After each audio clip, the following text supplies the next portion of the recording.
ભરૂચ જિલ્લામાં આગ લાગવાનો સિલસિલો યથાવત રહ્યો છે। દહેજની કેમિકલ કંપનીમાં આગ ફાટી નીકળ્યા બાદ ભરૂચ શહેરના ભોલા વિસ્તારમાં આવેલ એસટી ડેપોમાં પણ આગનો બનાવ સામે આવ્યો હતો। એસટી ડેપોમાં આવેલા વર્કશોપમાં આગ ફાટી નીકળી હતી।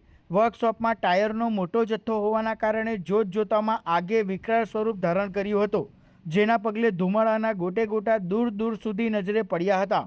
સમય સૂચકતા વાપરી કર્મચારીઓ સુરક્ષિત સ્થળે ખસી ગયા હતા।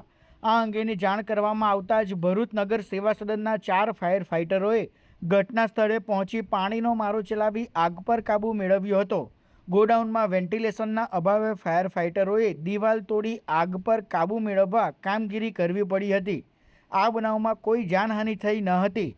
ગોડાઉનમાં 175 જેટલા નવા ટાયરોનો જથ્થો સ્ટોર કરવામાં આવ્યો હતો, જે બળીને ખાખ થઈ જતા એસટી વિભાગ દ્વારા પણ તપાસ શરૂ કરવામાં આવી છે।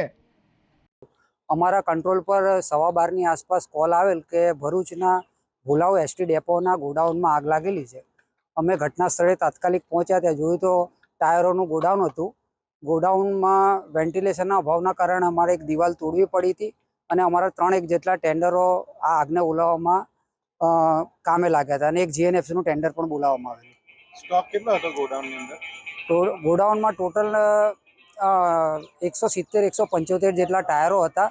એમનું કહેવું એવું હતું કે ગઈકાલે જ નવા ટાયરોનો સ્ટોક આવ્યો હતો, જે એમાં સ્ટોર કરેલો હતો।